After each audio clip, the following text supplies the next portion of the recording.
The transport ship landed on Draconus Prime just after dawn. Kate Morrison pressed her face against the small window and stared at the massive city below. Buildings made of crystal and metal reached into the purple sky. Flying creatures moved between the towers. She knew they were not creatures at all. They were the Drakari, the dragon people who ruled this part of the galaxy.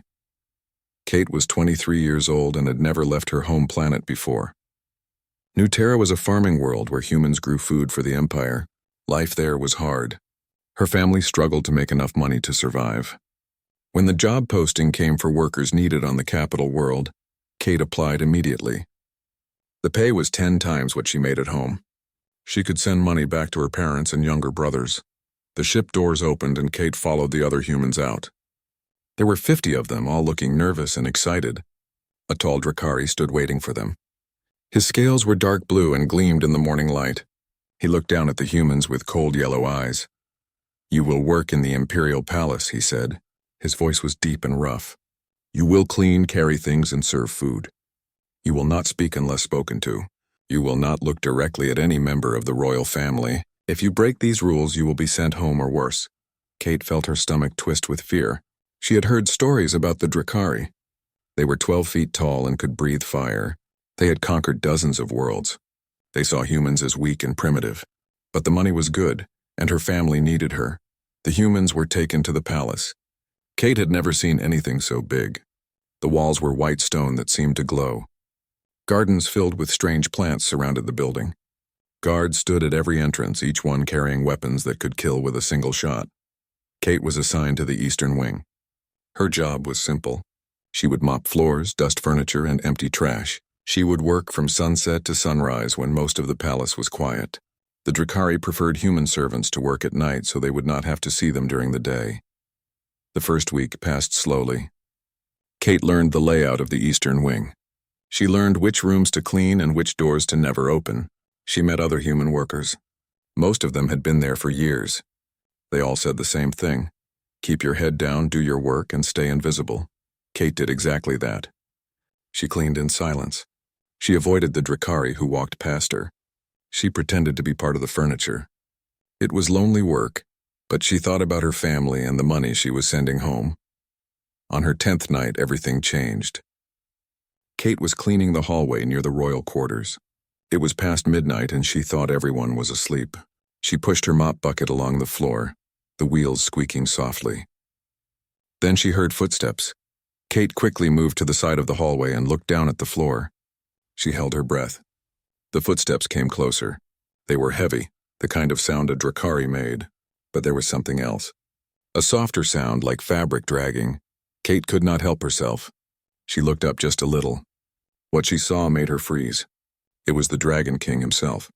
She recognized him from the pictures that hung in every room of the palace. Sovereign Azrath stood over 13 feet tall. His scales were golden red. His wings were folded against his back. He wore simple robes, not the formal armor he wore during the day. In his arms he carried a child. The young dragon was small, maybe 8 years old by human standards. His scales were silver and blue, but something was wrong with his legs. They hung limp and twisted. They did not move at all. The Dragon King looked tired and sad. He did not notice Kate standing in the shadows. He carried the child down the hallway and disappeared through a door. Kate stood there for a long time after they were gone. Her heart was beating fast. She had seen something she was not supposed to see.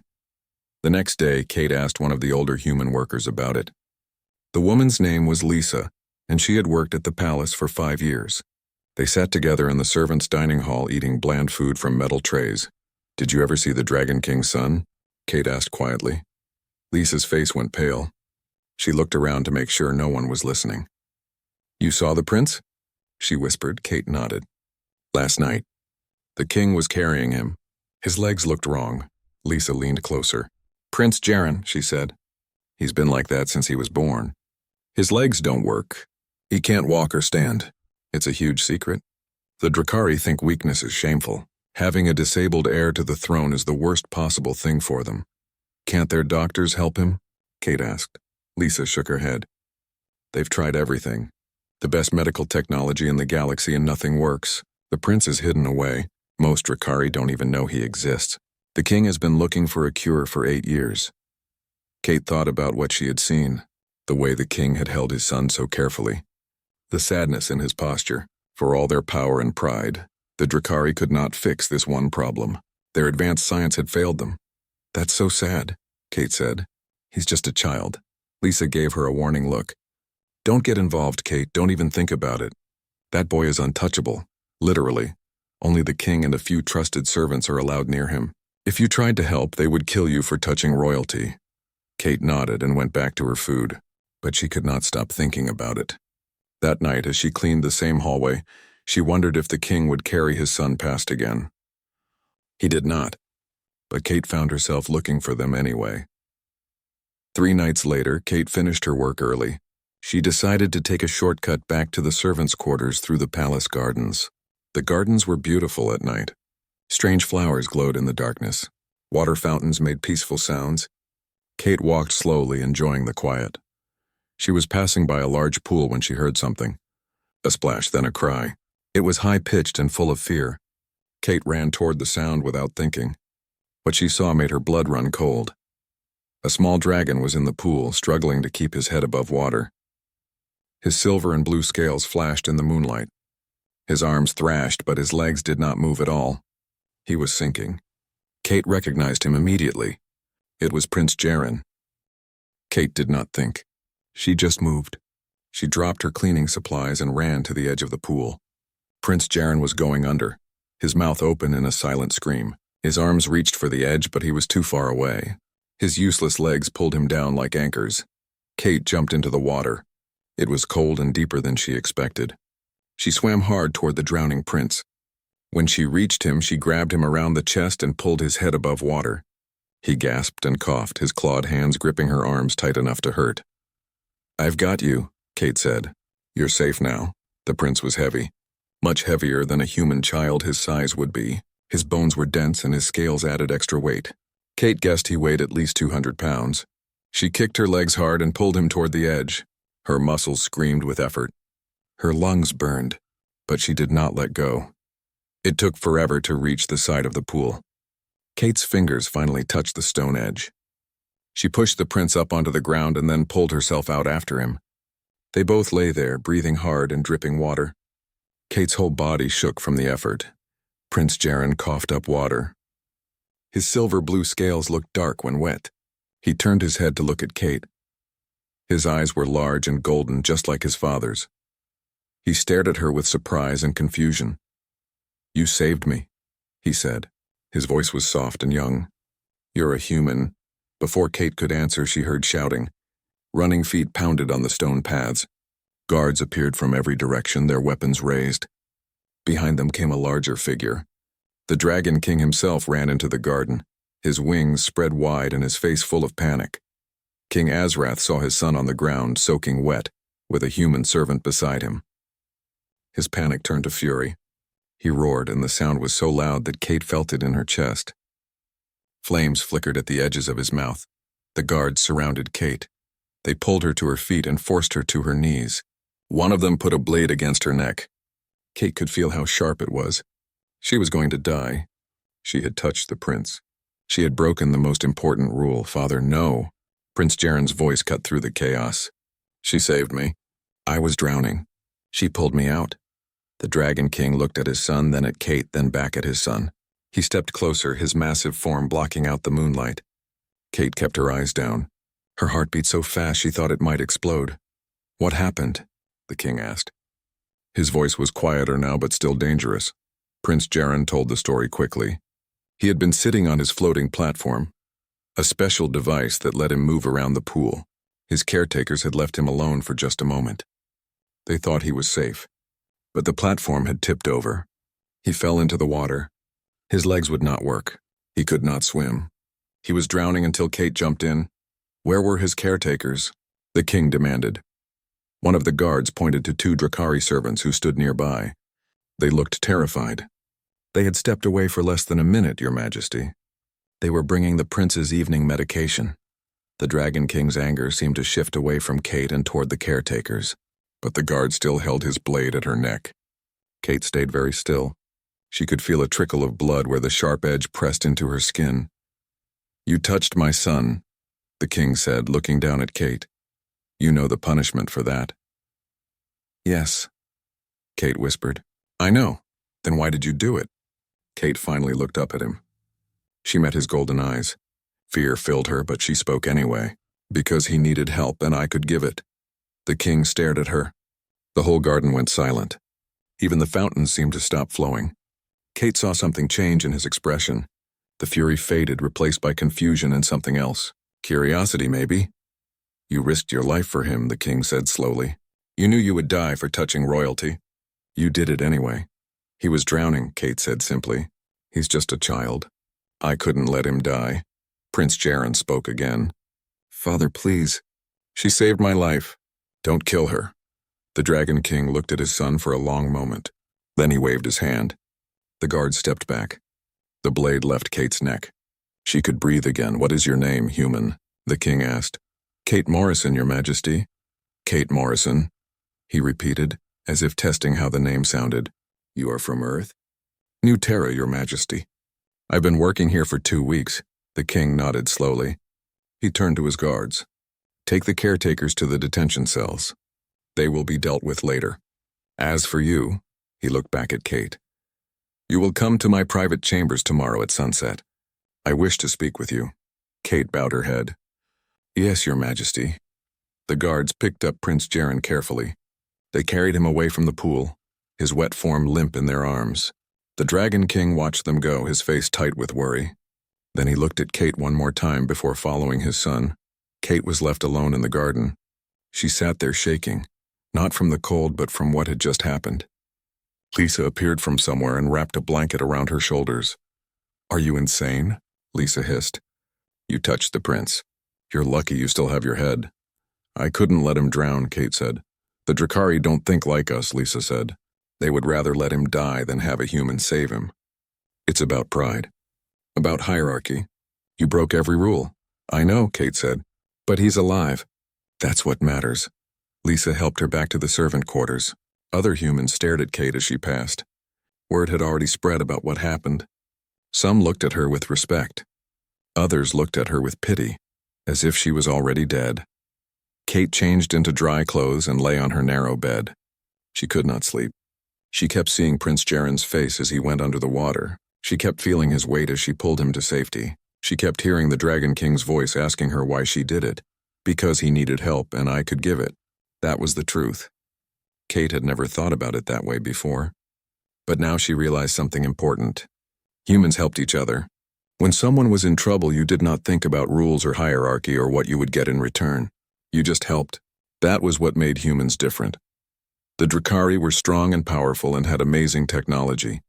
But maybe they had lost something along the way. Maybe they had forgotten how to care about others just because it was the right thing to do. The next day passed in a blur.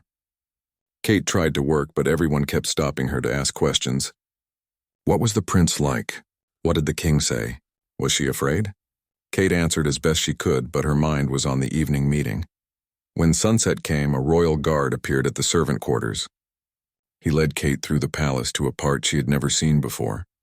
These halls were decorated with gold and precious stones. Art from 100 worlds hung on the walls. They stopped at a large door. The guard opened it and gestured for Kate to enter. Inside was a comfortable room with soft chairs and tables covered in books. The Dragon King sat in a chair that was almost like a throne. Prince Jaren sat beside him in a special chair that supported his back and legs. The prince smiled when he saw Kate. "Kate Morrison," the king said. "Sit down. We have much to discuss." Kate sat in the chair the Dragon King pointed to.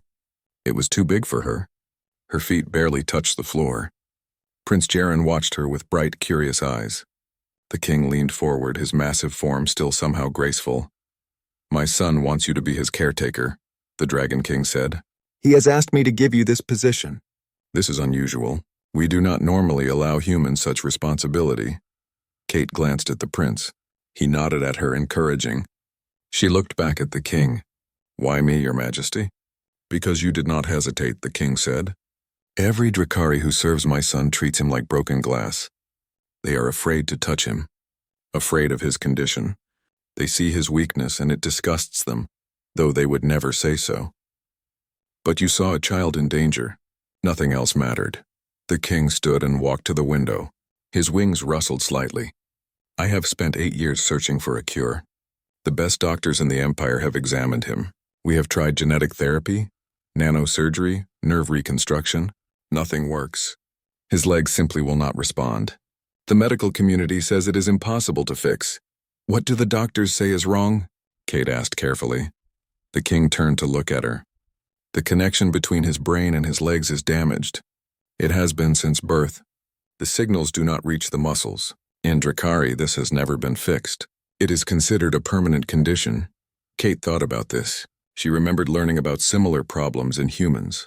Paralysis, spinal injuries, nerve damage. Human doctors dealt with these things all the time because humans were fragile. They broke easily. They got sick often.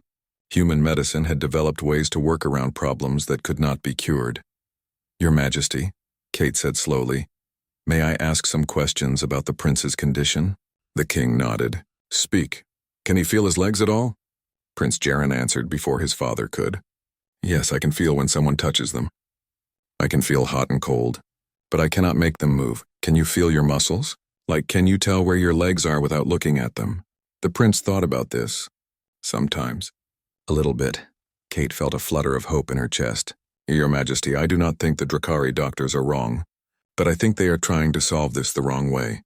The Dragon King's eyes narrowed. Explain.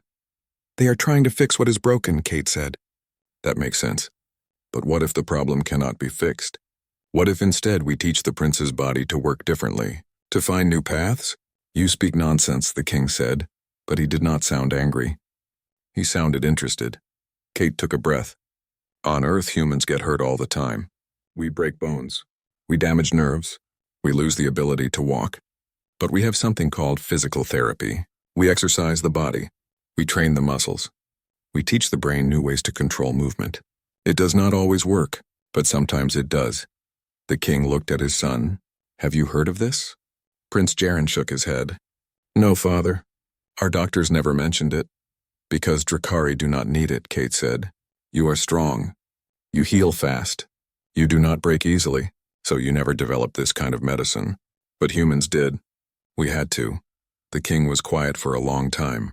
Kate could almost see him thinking, weighing her words. Finally he spoke. You believe you can help my son walk? I do not know, Kate said honestly. I am not a doctor. I am just a cleaning worker from a farm planet. But I know about physical therapy because my younger brother had a problem with his leg when he was born. The doctors on New Terra helped him. They taught him exercises. It took 2 years, but he can walk now. He even runs. Prince Jaren sat up straighter. Really? Someone like me learned to walk? Kate smiled at him. His problem was different from yours. But yes, he could not walk when he was born. Now he can. The Dragon King made a decision. Kate could see it in his face. Very well. I am making you my son's personal caretaker. You will work with him every day. You will try this physical therapy. If you can help him, you will be rewarded beyond imagination. If you fail, you will not be punished. My son's condition is not your fault. What if I make it worse? Kate asked. Can you? The king challenged. Kate thought about it. I do not think so. Exercise makes muscles stronger, not weaker. But I should learn more before I start. Do you have information about human medicine in your libraries? You can access any information you need, the king said. I will assign you quarters near my son's rooms. You will start tomorrow. That night, Kate did not sleep. She spent hours in the palace library, reading everything she could find about human physical therapy. The Drakari kept detailed records of every species they encountered. They had medical text from Earth and all the human colonies. Kate absorbed it all, taking notes, making plans. The next morning, she met Prince Jaren in a private room that had been cleared of furniture. She had asked for soft mats on the floor and some simple equipment. The king had provided everything. Prince Jaren looked nervous. What are we going to do? We are going to see what your body can do, Kate said. First, I need to examine your legs. Is that okay? The prince nodded. Kate helped him lie down on a mat. She gently moved his legs, bending his knees, rotating his ankles. She pressed on his muscles, watching his face for reactions. The prince was right. He could feel everything, But when Kate asked him to move his toes, nothing happened. "Okay," Kate said. "Now I am going to put my hands on your leg. I want you to try to push against my hand. Try as hard as you can. Even if nothing happens, I want you to try."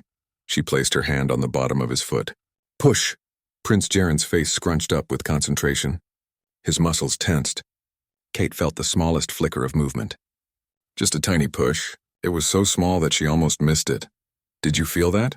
Kate asked excitedly. "Feel what?" "I did not move." "Yes, you did. Just a little bit. Try again." They spent an hour on that single exercise. By the end, Kate was sure. The prince's muscles could move. The signal was getting through, just very weakly. It was buried under years of not being used, smothered by weak neural pathways. But it was there. Over the next weeks, Kate worked with Prince Jaren every day. They started with simple exercises, trying to move his toes, trying to bend his knees. She massaged his muscles to keep them from getting stiff. She had him practice just thinking about movement, teaching his brain to remember how. Kate also talked to him about Earth, about humans. She told him stories of people who overcame injuries, athletes who learned to walk again after accidents, soldiers who lost limbs but adapted.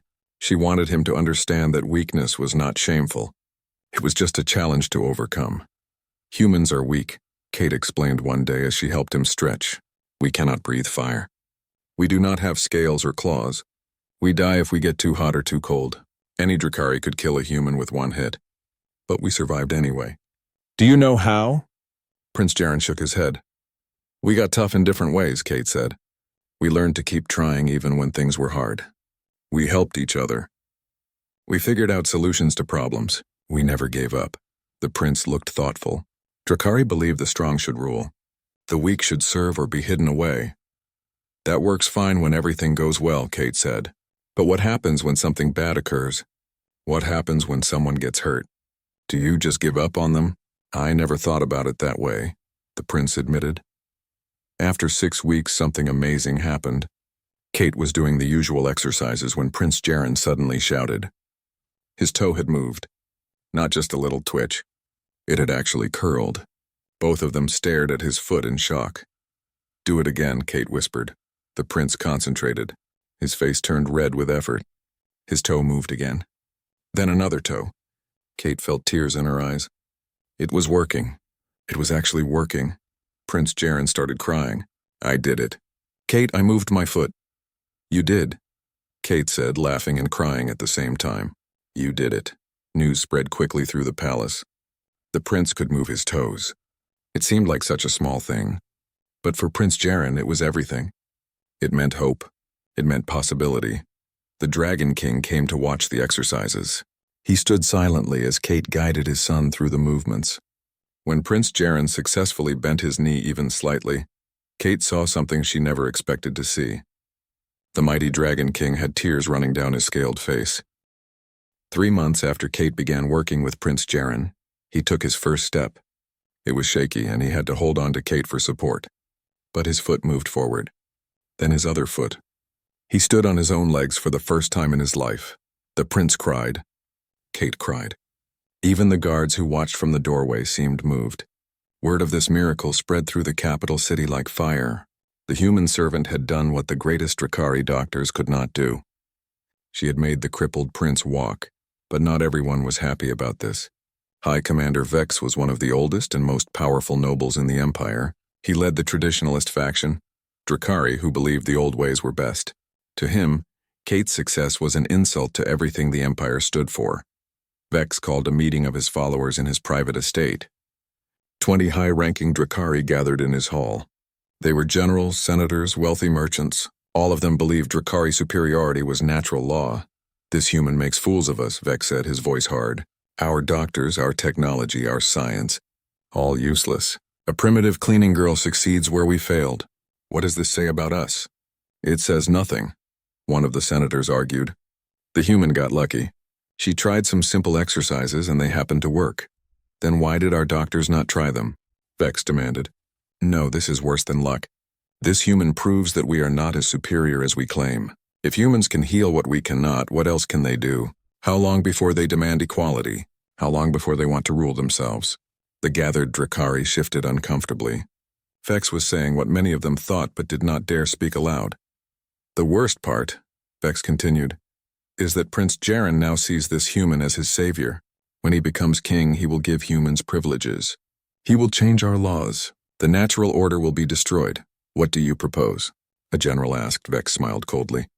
The human must die. Make it look like an accident. The prince will be sad, but he will forget. He is young. Without her influence, he will grow up to be a proper Drakari king. The plan was made quickly. Kate followed the same routine every day. She woke up early. She ate breakfast in the servants' dining hall. Then she walked through the east gardens to reach Prince Jaren's chambers. The gardens were empty at that hour. It would be easy to stage an accident there. 2 days later, Kate walked through the gardens like always. The sun was just rising, painting the sky pink and orange. She thought about the day's exercises. Prince Jaren could now walk across a room with help. Soon he might walk on his own. The progress was incredible. Kate never saw the sniper. The Drakari was hidden on a rooftop, a military-grade plasma rifle in his hands. He had been paid well for this job. He aimed at Kate's chest. His finger tightened on the trigger. The blast of plasma screamed through the air. But it never hit Kate. Prince Jaren had been watching from his balcony, waiting for Kate to arrive like he did every morning. He saw the glint of the rifle. He saw the shooter aim. Without thinking, the prince threw himself off the balcony. His wings, weak from years of not being used, barely slowed his fall. He landed hard in the garden path right in front of Kate. The plasma blast meant for her hit him instead, striking his chest and shoulder. The smell of burned scales filled the air. No, Kate screamed. She dropped to her knees beside the prince. His breathing was shallow and quick. His scales, which should have protected him, were burned through in several places. Blood, dark blue and thick, pooled beneath him. Guards rushed into the garden from all directions. They found the shooter and dragged him down from the roof. Alarms blared throughout the palace. The Dragon King arrived moments later, his face a mask of rage and terror. "Get the doctors," he roared. "Get them now!" Kate pressed her hands against the prince's wounds, trying to stop the bleeding. The prince looked up at her, his golden eyes unfocused with pain. "I could not let him hurt you," he whispered. "You saved me," Kate said, tears streaming down her face. "You saved me. You saved me first," the prince said. Then his eyes closed. The next hours were a blur of chaos. Doctors swarmed the medical wing. Kate was not allowed inside, but she refused to leave the corridor. She sat on the floor covered in the prince's blood, waiting. Other human servants came and sat with her. Lisa held her hand. No one spoke. The Dragon King interrogated the shooter personally. Under threat of slow death, the Drakari assassin revealed everything. He named High Commander Vex. He named all the conspirators. He described the plan in detail. The king's fury was terrible to witness. By sunset, Vex and his followers were in chains. They were sentenced to exile on the prison moons, places so harsh that few survived more than a year. But the king wanted them to suffer, not die quickly. He wanted them to think about what they had done. 3 days passed before the doctors finally emerged from the medical wing. The head physician, an ancient Drakari with gray scales, approached the king. Kate stood up from where she had been sitting, her body stiff from not moving. "The prince will live," the doctor said. "The burns are severe, but they will heal. His wings suffered damage. He may never fly well, but he will survive." Kate felt her legs give out. Lisa caught her before she fell. The relief was so strong it hurt. The Dragon King closed his eyes for a moment, his shoulders sagging. Then he looked at Kate. "My son threw himself from a balcony to save you," he said quietly. "His legs barely work and his wings are weak. He could have died from the fall alone, but he did it anyway." "I know," Kate whispered. "Do you understand what this means?" the king asked. "He learned this from you, this idea that you help someone simply because they need it, even if it costs you everything. You taught him that." "I did not mean to." The king held up his hand. "You taught him something we forgot, something the Drakari lost long ago. We became so focused on strength that we forgot about courage. Real courage is not about being strong. It is about doing what is right even when you are weak." Kate was allowed to see the prince 2 days later. He was wrapped in bandages and looked small in the large hospital bed. But he smiled when he saw her. "You are in trouble," he said, his voice raspy. "Father says you have been sitting in the hallway for 5 days without eating properly." "I was worried," Kate admitted. I am fine, the prince said. Well, I hurt a lot, but I will heal. Kate, I need to tell you something. When I jumped off that balcony, my legs worked. Not well, but they moved. I ran to the edge. I actually ran. Kate stared at him. You ran? Fear is a powerful thing, the prince said. Or maybe it was determination. I saw you in danger and my body just reacted. It is strange. I spent years unable to move my legs. But when it mattered most, they worked. That is amazing, Kate said. It means the neural pathways are getting stronger. Your brain is remembering how to send the signals. It means your therapy is working, the prince said. It means I am going to walk, Kate. I am going to really walk. And it is all because of you. Over the next weeks, news of the assassination attempt spread throughout the empire. But instead of making humans seem dangerous, it had the opposite effect. People talked about how Prince Jaren had risked everything to save his human caretaker. They talked about the human who had healed him when Drakari medicine failed. They started asking questions. Why were humans treated as servants? What other knowledge did they have? What else could they teach the Drakari? The Dragon King saw an opportunity. He called for a gathering of the Imperial Council. Every senator, every governor, every important official in the empire attended. Kate was brought to the chamber and told to stand before them. The king spoke to the assembly. This human saved my son's life twice. Once from drowning, once through her medical knowledge. My son then saved her life by risking his own. I have been thinking about what this means for our empire.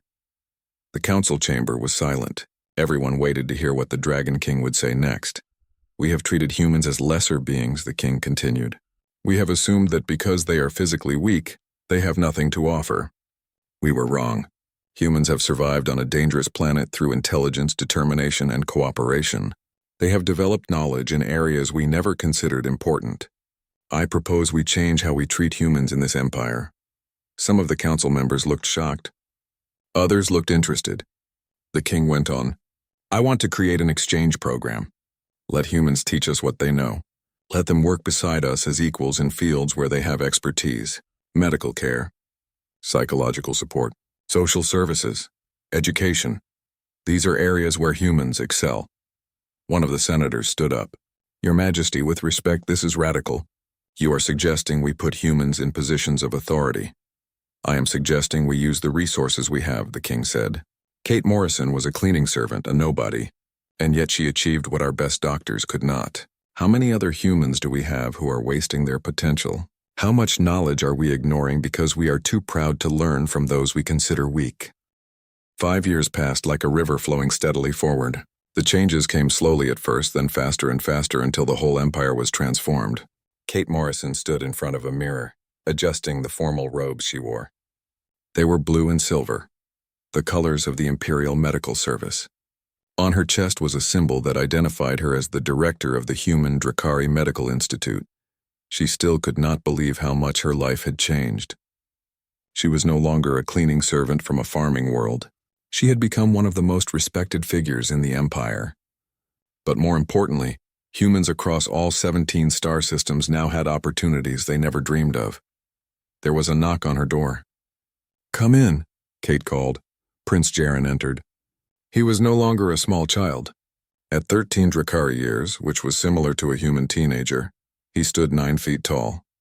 His silver blue scales gleamed with health. He walked across the room with smooth, confident steps.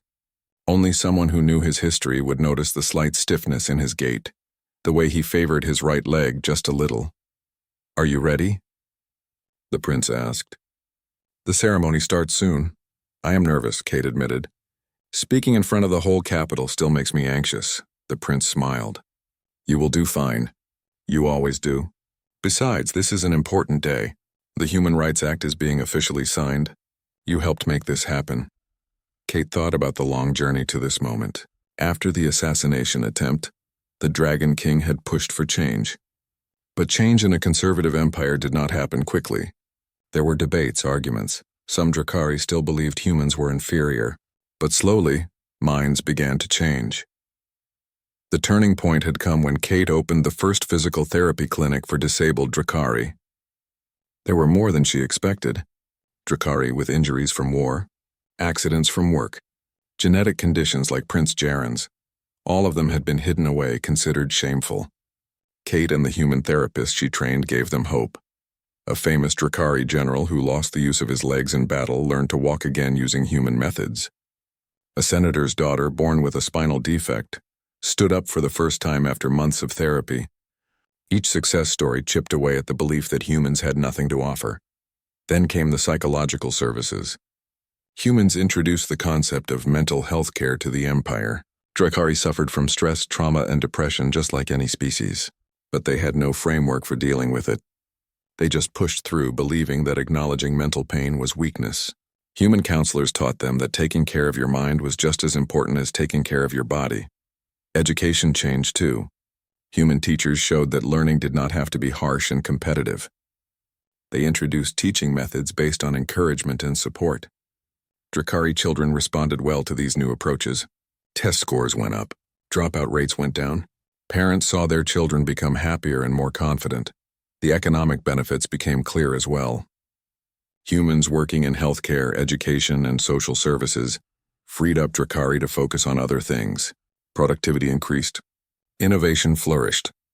The Empire grew stronger, not weaker, by accepting help from humans. All of this led to today. The Human Rights Act would grant humans equal legal status throughout the Empire. They could own property. They could work in any profession. They could no longer be dismissed or punished without fair trials. It was not perfect equality yet, but it was a huge step forward. Kate and Prince Jaren walked through the palace together. They passed gardens where Kate once scrubbed floors. They passed the pool where she had pulled him from the water. So much had changed, yet some things remained the same. They were still friends. She still helped him with exercises to keep his legs strong. He still asked her questions about humanity and Earth. They entered the grand ceremony hall. Thousands of Drakari filled the space, along with hundreds of humans who had been brought from across the Empire to witness this moment. Kate saw her family sitting in the front rows. Her parents, her brothers. They had traveled from New Terra to be here. Her younger brother, the one whose leg problems had taught her about physical therapy, waved at her. He walked with just a slight limp now, barely noticeable. The Dragon King stood on a raised platform. Beside him was the official copy of the Human Rights Act, written on traditional crystal sheets that would last forever. The king raised his hand and the hall fell silent. 5 years ago, the Dragon King began. My son nearly drowned in a palace garden. A human servant named Kate Morrison saved his life. This single act of compassion changed everything. It forced me to question assumptions I had held my entire life. The king's voice carried through the hall, strong and clear. We Drakari pride ourselves on strength, on power, on technological achievement. And we have much to be proud of. We have conquered the stars. We have built an empire that has lasted thousands of years. But we had become arrogant. We believed that physical strength was the only strength that mattered. Humans taught us differently. They showed us that there are many kinds of strength. The strength to care for others. The strength to admit you need help. The strength to keep trying when everything seems impossible. These are just as valuable as the strength to breathe fire or fly between worlds. The Dragon King picked up the crystal document. This Human Rights Act represents a new chapter for our empire. It recognizes that all intelligent beings have worth, that everyone deserves dignity and opportunity, that our empire becomes greater when we embrace all forms of strength, not just physical power. He turned to Kate. Kate Morrison, please come forward. Kate walked up to the platform, her heart pounding. The king handed her the crystal document. As the person whose actions inspired these changes, I ask you to be the first to sign this act into law. Along with me, Kate took the ceremonial pen, a device that would etch her name permanently into the crystal. Her hand shook slightly as she wrote her name. Then the Dragon King added his signature. It was done. The Human Rights Act was now law. The hall erupted in applause. Humans cheered. Many Drakari cheered too, though Kate noticed some stood with their arms crossed, faces disapproving.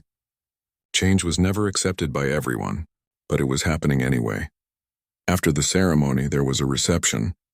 Kate found herself surrounded by people wanting to talk to her. Other humans thanked her for what she had done. Drakari asked questions about human culture and medicine. It was overwhelming, but also wonderful. Prince Jaren found her during a quiet moment. Come with me, he said. There is something I want to show you. He led her out of the hall and through the palace to the main courtyard. In the center stood a new statue. It showed a human woman lifting a young dragon from water. The woman's face was determined and kind. The dragon looked up at her with trust and hope. Kate stared at the statue, recognizing herself in Prince Jaren. "When did they make this?" she asked. "It was finished last week," the prince said. "Father wanted it to be a surprise." "Read the inscription." Kate walked closer and read the words carved into the base of the statue. "Strength is not measured in might alone. True power lies in lifting those who have fallen. Everyone who enters the palace will see this," the prince said. "For thousands of years they will remember what happened here. They will remember that a human servant changed the empire by doing something simple. She helped someone who needed it." Kate felt tears in her eyes. "I was just doing what anyone should do." "That is exactly the point," the prince said gently. "You keep saying it was nothing special. But it was special precisely because it should be normal. That is what you taught us. Helping others should not be extraordinary. It should be expected." Later that evening, Kate returned to her quarters. They were comfortable rooms in a nice part of the palace. Nothing like the cramped servants' sleeping area where she had started. She sat by the window and looked out at the city lights. A message came through on her communication device. It was from the Dragon King, asking her to come to his private office. Kate made her way there, wondering what he wanted. The king sat behind his desk, looking tired but content. "Sit down, Kate. I have been thinking about the future." Kate sat. "What about it, Your Majesty?" "Jaren will be king someday," he said. "Maybe in 10 years. Maybe in 20. When that day comes, he will rule differently than I did. He will rule with the lessons you taught him. Compassion, cooperation, the understanding that everyone has value." "He will be a good king," Kate said. "He will be a great king," the Dragon King corrected, "because he knows what it is like to be weak. He knows what it is like to need help. He will never forget that, and it is all because of you." The king stood and walked to his window. "I wanted to thank you, Kate. Not just for saving my son's life, though that would be enough. Thank you for saving his spirit, for teaching him that his disability did not define him, for showing him that real strength comes from inside." "You do not need to thank me," Kate said. "Watching him grow and succeed has been reward enough." "Nevertheless," the king said, "you have my gratitude, and you have the gratitude of an empire, even if some do not realize it yet." Kate returned to her rooms and sent a message to her family on New Terra. She told them about the ceremony, about the statue, about everything that had happened. Her mother wrote back immediately,